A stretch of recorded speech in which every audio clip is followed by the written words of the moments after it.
Hello दोस्तों, Umakant Yadav sir GS classes के online platform पे आपका बहुत बहुत स्वागत है। हम लोग आज के सेशन में भारतीय संविधान एवं राज्य व्यवस्था के भाग 3 में जो मौलिक अधिकार दिए गए हैं उसके खंड 2 में हम बात करेंगे स्वतंत्रता का अधिकार। दूसरा हमारा जो मौलिक अधिकार है, पहला हम लोग ने समता और समानता के अधिकार को देखा। अब दूसरे अधिकार के बारे में हम स्वतंत्रता का अधिकार देख रहे हैं, जिसमें हम लोग पिछले सेशन में अनुच्छेद 19 का जो क्लास था, फर्स्ट क्लास, उसको हमने देखा। अनुच्छेद 19 जो बात करता है ठीक स्वतंत्रताओं की, उसमें जो फर्स्ट क्लास है उसमें 6 प्रकार की स्वतंत्रताएं दी गई हैं। पहले 7 प्रकार की थी, जिसमें से 19 अनुच्छेद 19 खंड 1 का उपखंड F जो था उसको निकाल दिया गया है, जो संपत्ति के अधिकार से संबंधित था। तो 6 बचे हैं जिसको हम लोगों ने पढ़ा। अब उन्हीं पर बाध्यता लगाने के लिए अब जितने भी अपवाद आएंगे ठीक उसी को आज हमको पढ़ना है, यानी अनुच्छेद 19 के और भी जो अगले पार्ट हैं उनको देखना है। तो आज हम लोग पढ़ेंगे अनुच्छेद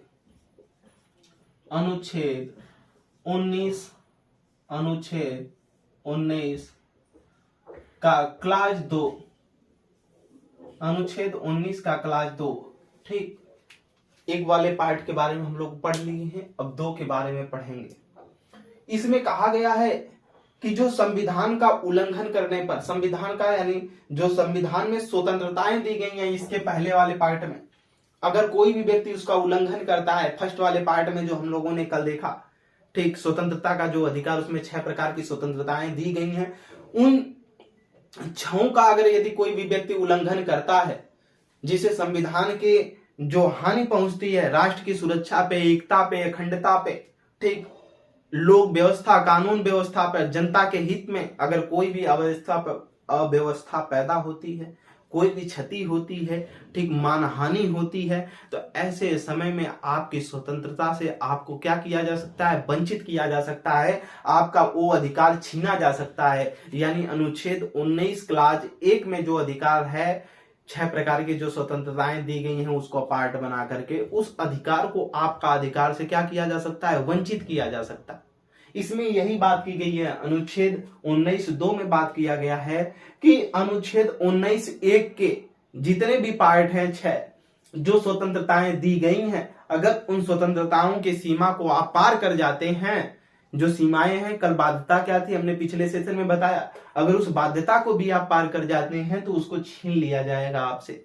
तो आइए इसमें लिखते हैं, हम लिखेंगे संविधान का उल्लंघन करने पर, संविधान का उल्लंघन करने पर, संविधान का उल्लंघन करने पर, उल्लंघन करने पर, उल्लंघन करने पर ठीक, राष्ट्र को हानि पहुंचाने पर, हानि पहुंचाने पर, राष्ट्र को हानि पहुंचाने पर, ठीक, पहुंचाने पर, कहीं न कहीं तरीके से आप राष्ट्र की संपत्ति को नष्ट कर रहे हैं, ठीक, उसको हानि पहुंचा रहे हैं, तो ऐसे तरीके पे, ठीक, हानि पहुंचाने पर आप तोड़ फोड़ रहे हैं, कहीं कहीं बस जला रहे हैं, तो ये आपकी स्वतंत्रता नहीं है। ठीक, राष्ट्र को हानि पहुंचाने पर, आगे नोट करेंगे इसमें राष्ट्र की सुरक्षा, राष्ट्र की सुरक्षा, की सुरक्षा और अखंडता पर, और अखंडता पर, अखंडता पर, राष्ट्र की सुरक्षा और अखंडता पर हानि पहुंचाने पर, हानि पहुंचाने पर, पहुंचाने पर, ठीक, पहुंचाने पर, आगे लिख लेंगे हानि पहुंचाने पर, और एकता और बंधुता, और बंधुता, एकता और बंधुता को हानि पहुंचाने पर, को हानि पहुंचाने पर, पहुंचाने पर, पहुंचाने पर अनुच्छेद 19 का खंड 1 में वर्णित अनुच्छेद 19 के खंड 1 में वर्णित समस्त अधिकारों से वंचित कर दिया जाएगा, से वंचित किया जा सकता है। यानी जो 6 प्रकार की आपकी स्वतंत्रताएं दी गई हैं, ठीक, अगर आप उसकी सीमा को उल्लंघन करते हैं, ठीक, तो आपको क्या किया जा सकता है, कि उस अधिकारों से वंचित किया जा सकता है। ऐसा प्रावधान किसमें किया गया है? 2 वाले पार्ट में। एक में स्वतंत्रता दी गई है, लेकिन दूसरे में कहा गया कि अगर आप उसकी सीमा से, स्वतंत्रता की सीमा से ज्यादा अगर पार करते हैं तो आपका अधिकार से, आपके अधिकारों से वंचित किया जा सकता है आपको, ठीक। ऐसा न्यायालय कहता है, ऐसा बाध्यता भी है। ये नहीं कि आपको स्वतंत्रता दी गई है, आप कहीं भी आ जा सकते हैं, किसी भी तरीके से रह सकते हैं, तो आप अपने घर में इतना साउंड, इतना डीजे बजाएंगे कि बगल वाले पड़ोसी की नींद हराम हो जाए, या अपने घर के बगल में आप इतना ज्यादा प्रदूषित कूड़ा जलाएंगे कि बगल वाले पड़ोसी को सांस लेने में दिक्कत हो जाए, आप इतने जल को दूषित कर देंगे कि बगल वाले पड़ोसी को उससे दिक्कत परेशानी आ जाए, ठीक। आपकी स्वतंत्रता आपके नाक तक सीमित है बस, अगर उससे अधिक जाएंगे तो आपको ये भुगतना पड़ेगा, ठीक। तो ये 2 रहा है। आगे की क्लास को हम देखेंगे, अगले क्लास को 3 को, ठीक।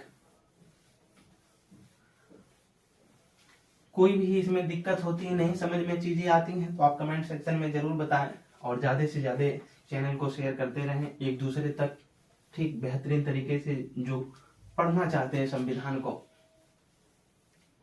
आगे की तरफ देखेंगे, अगला जो इसमें कहता है 3, यहां लिखेंगे 3, आर्टिकल 19 क्लास 3, अनुच्छेद 19 का खंड 3, देखेंगे क्या कहता है, लिखिएगा इसमें,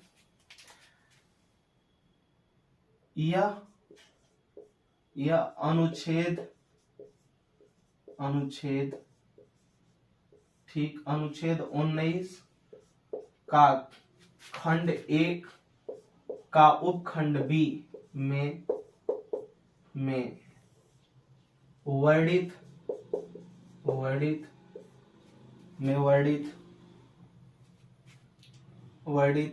अधिकार पर प्रतिबंध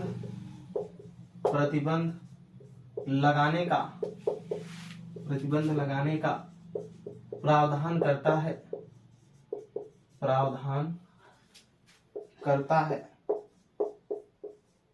है, ठीक।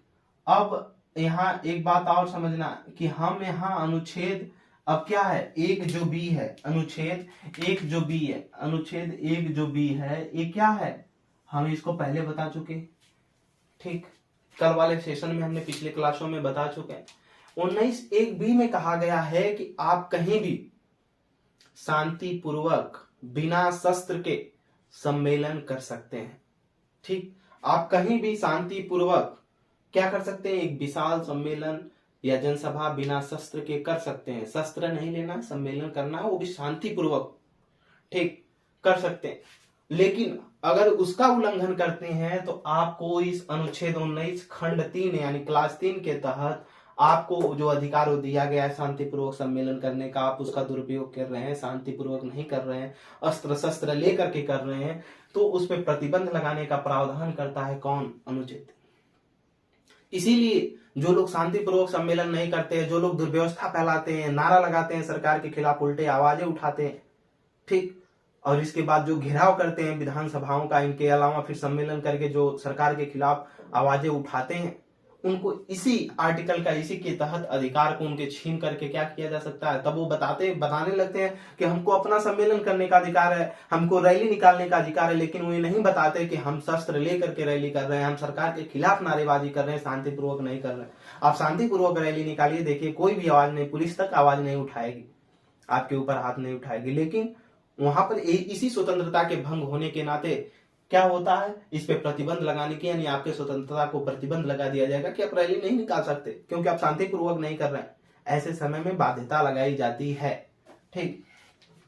आगे की तरफ अगला क्लास को देखेंगे, अनुच्छेद 19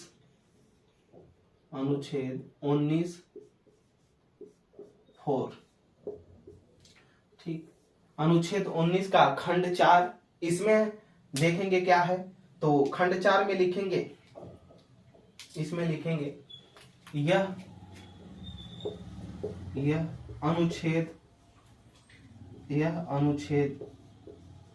19 का खंड 1 का उपखंड सी।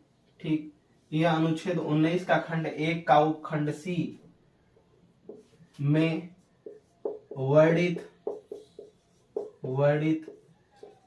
अधिकार पर प्रतिबंध लगाने का प्रावधान करता है। प्रतिबंध लगाने का प्रावधान करता है। ठीक, यहाँ पर ध्यान देने योग्य बात है, हमने अनुच्छेद 19(1)(c) जो है इसको पढ़ा चुके हैं। ठीक, पिछले सेशन में हमने इसको भी बताया था, जिसमें 6 प्रकार के जो फर्स्ट क्लास में हमने स्वतंत्रता बताई थी, उसी में इसको भी बताया था। अनुच्छेद 19(1)(c) में जो बात कही गई है, इसमें यही बात कही गई है कि कोई भी व्यक्ति, ठीक, संगठन या कोई भी दल बना सकता है। ठीक, लेकिन वो भारत की सुरक्षा व्यवस्था, भारत की एकता अखंडता को, भारत के भाईचारा है, बंधुता है, भारत में जो लोक व्यवस्था है, भारत में जो जनहित है, उसके कहीं खिलाफ न हो। अगर वो खिलाफ है, भारत की एकता अखंडता की संप्रभुता के खिलाफ है, तो ऐसे संगठन को ये अधिकार आर्टिकल 19 का खंड 4 देता है कि आप उसको क्या कर सकते हैं, उस पर प्रतिबंध लगा सकते हैं। प्रतिबंध लगाने का पूरा प्रावधान करता है। ठीक, उसको समाप्त किया जा सकता है, उसके खिलाफ कार्रवाई की जा सकती है, उसको अधिकार इसका ये छीना जा सकता है कि वो दोबारा दल न बना सके। ठीक, हो सकता है आप भारत सरकार के खिलाफ कोई आवाज उठाने के लिए सबसे बड़े दल का निर्माण कर रहे हो, तो ठीक, आप सामाजिक सेवा के लिए दल न बना करके आप कहीं पर बम फोड़ने की साजिश, कहीं पर कुछ बनाने की साजिश रच रहे हो, तो किसी पड़ोसी देश को मैत्रीपूर्ण जो जिससे संबंध है आप उसको उड़ाना चाहते हैं, तो ऐसे समय में अगर आप ऐसे करते हुए पाए जाते हैं तो आपको ऐसे संगठन जो बनाए गए हैं उसको गिरफ्तार किया जाएगा और उसकी आपकी जो स्वतंत्रता दी गई है उसको छीन लिया जाएगा। तो ये रहे अनुच्छेद 19 के सब क्लाज, ठीक, जिनको हम लोगों ने देखा। 19 क्लाज फर्स्ट, सेकेंड, थर्ड और फोर्थ को भी देखा। ठीक, 4 खंडों को देखा। और 19 जो अनुच्छेद 19 का क्लाज फर्स्ट है यानी खंड 1 है, उसके जितने उपखंड थे 7, जिसमें से संपत्ति का अधिकार एक निकल गया था, तो 6 उपखंड बचे थे, उनको भी हम लोगों ने देखा। तो हमने संविधान की स्टार्टिंग में ही पहली क्लास में बताया था कि संविधान में हमको सबसे पहले क्या पढ़ना होता है, भाग। भाग के अंदर क्या पढ़ना होता है, अध्याय, चैप्टर के अंदर क्या पढ़ना होता है, अनुच्छेद के अंदर क्या पढ़ना होता है, खंड, क्लाज जिसे बोलते हैं, और खंड के अंदर उपखंड पढ़ना होता है, सब क्लाज। तो आपको मिला होगा भाग 3, पहले संविधान आ गया, संविधान के अंदर भाग 3 के अंदर मौलिक अधिकार, और मौलिक अधिकार अब क्या है, भाग 3 है और चैप्टर का नाम है मौलिक अधिकार। ठीक, मौलिक अधिकार के अंदर फिर देखेंगे स्वतंत्रता का अधिकार दिया गया, एक ये भी छोटा सा चैप्टर है। ठीक, चैप्टर के अंदर चैप्टर स्वतंत्रता का अधिकार, अनुच्छेद 19 से 22। फिर अनुच्छेद कौन, 19 क्या है, अनुच्छेद है। अनुच्छेद के अंदर हमने बताया था खंड होगा। अब अनुच्छेद 19 का जो खंड है वो 1 है।